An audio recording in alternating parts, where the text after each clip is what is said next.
प्रिय छात्र छात्राओं, कैसे हैं। मैं डॉक्टर धर्मेंद्र कुमार राम, सहायक प्राचार्य इतिहास, लक्ष्मी नारायण रामेश्वर संस्कृत महाविद्यालय, जयदेव पट्टी, दरभंगा।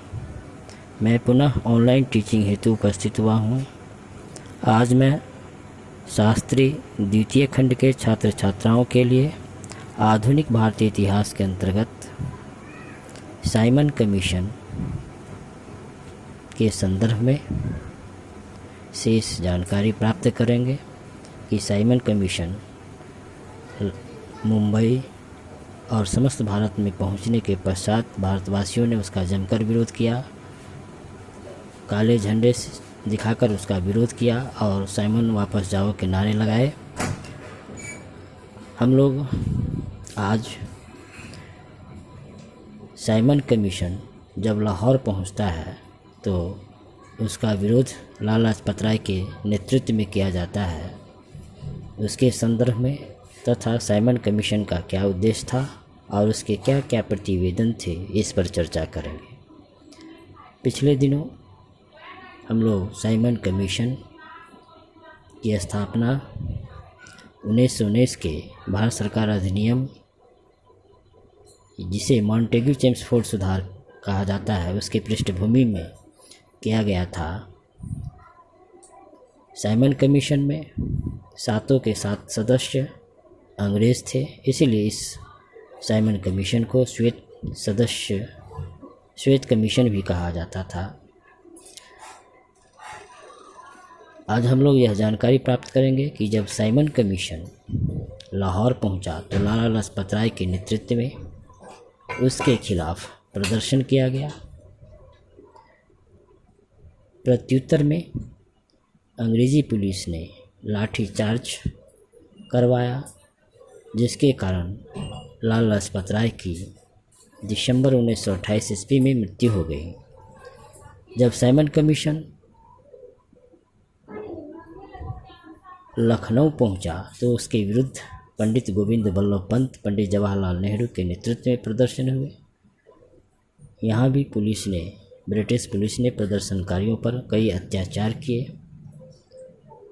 इसी क्रम में हिंदू महासभा, मुस्लिम लीग, लिबरल फेडरेशन, किसान मजदूर पार्टी इत्यादि ने भी साइमन कमीशन के बहिष्कार की नीति अपनाई। कुल मिलाकर संपूर्ण भारत में विभिन्न राजनीतिक नेताओं, विभिन्न राष्ट्रवादियों ने तथा लोगों ने साइमन कमीशन का बहिष्कार किया। जब सारे देश में साइमन वापस जाओ का नारा बुलंद हो रहा था, लेकिन इसी बीच पूंजीपतियों, जमींदारों और कुछ देसी नरेशों ने साइमन कमीशन का समर्थन किया। अब हम लोग साइमन कमीशन के उद्देश्य क्या थे, उस पर चर्चा करेंगे। साइमन कमीशन को यह जिम्मेवारी दी गई, यह काम लगाया गया था कि ब्रिटिश भारतीय प्रांतों में पता लगाए कि सरकार कैसे चल रही है, प्रतिनिधि संस्थाएं जो है वह किस तरीके से कार्य कर रही है, शिक्षा का कहाँ तक विकास हुआ है और उत्तरदायी सरकार के जो सिद्धांत है उस पर ब्रिटिश सरकार कहाँ तक काम किया है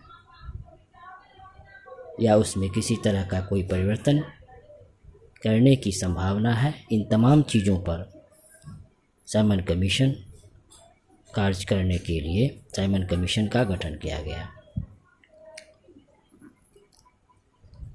साइमन कमीशन के प्रतिवेदन के संदर्भ में हम देखते हैं तो 27 मई 1930 ईस्वी को साइमन कमीशन ने अपनी रिपोर्ट प्रकाशित की, जिसमें जो सिफारिश की गई वह यह थी कि 1919 के भारत सरकार अधिनियम के तहत लागू की गई जो द्वैध शासन था या ड्यूअल सिस्टम, उस द्वैध शासन व्यवस्था को समाप्त कर वहां उत्तरदायी शासन की स्थापना की जाए। साथ ही भारत के लिए संघीय संविधान होने की व्यवस्था की गई। केंद्र में भारतीयों को कोई भी उत्तरदायी न प्रदान किया जाए। इन चीज़ों पर तथा उच्च न्यायालय को भारत सरकार के नियंत्रण में किया जाए। ये तमाम चीज़ें साइमन कमीशन के प्रतिवेदन में निहित था। तो बच्चों, आज हम लोग साइमन कमीशन के उद्देश्य, उसके प्रतिवेदन और साइमन कमीशन जब लाहौर पहुंचा तो उसके प्रतिक्रिया में लाला लाजपत राय ने उसके खिलाफ प्रदर्शन किया, जिसके प्रतिक्रिया में प्रत्युत्तर में ब्रिटिश सरकार ने लाठीचार्ज करवाया, जिसके कारण लाला लाजपत राय की मृत्यु हो गई। इन तमाम चीज़ों पर हम लोग चर्चा किए। धन्यवाद।